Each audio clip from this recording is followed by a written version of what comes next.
சுற்றுலா பயணிகளின் பெருத்த எதிர்பார்ப்புக்கிடையே இந்தியாவில் முதல் முறையாக பனிச்சிற்ப கண்காட்சி காஷ்மீரில் துவங்கியுள்ளது. காஷ்மீர் மாநிலத்தில் குல்மார்க் சுற்றுலா தலம் உள்ளது. பனிச்சறுக்கு விளையாட்டுக்கு புகழ்பெற்ற குல்மார்க்குக்கு பல்வேறு நாடுகளைச் சேர்ந்த சுற்றுலா பயணிகள் வருகின்றனர். இதை கருத்தில் கொண்டு முதல் முறையாக பனிச்சிற்ப கண்காட்சிக்கு ஏற்பாடு செய்யப்பட்டுள்ளது.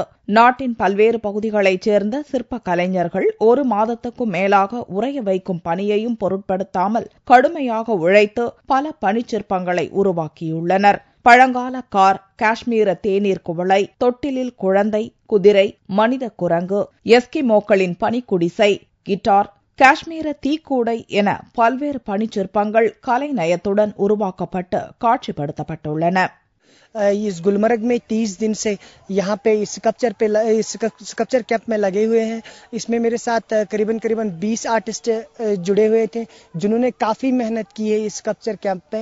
तो हमें इसमें बहुत सारा कम टाइम लग सकता था, लेकिन बर्फ़ गिरने की वजह से हमारा काम जो है वो डिस्ट्रॉय हुआ है और हमें काम रोकना पड़ा है, दोबारा से रिपेयर करना पड़ा. लेकिन हमें काफ़ी अच्छा लगा क्योंकि हमारी फर्स्ट एक्सपीरियंस थी स्नो के साथ. स्नो मीडियम के साथ हमारी पहली एक्सपीरियंस थी कि स्नो जो है इसमें स्कल्पचर्स कैसे बनाए जाते हैं. एशिया में तो ये पहली बार हो रहा है. इससे पहले ये चाइना, जापान, अमेरिका में होता था. பனிச்சிற்பங்களை கண்ட சுற்றுலா பயணிகள் அதிசயித்து நிற்கின்றனர். So it's really beautiful. बहुत ही अच्छा है, बहुत ही सुंदर है. Very impressive. வழக்கமாக குல்மார்க்குக்கு பனிச்சறுக்கு விளையாட வரும் தமிழகத்தில் பிறந்த பாலிவுட் நடிகை கல்கி கோச்லின் பனிச்சிற்பங்களை கண்டு சொக்கி போனதாக கூறினார்.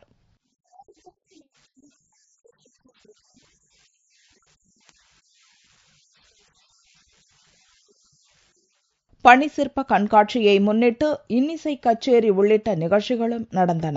அதிலும் சுற்றுலாத்துறை அமைச்சர் குலாம் அகமது மீர், நடிகை கல்கி கோச்லின் மற்றும் சுற்றுலா பயணிகள் கலந்து கொண்டனர்.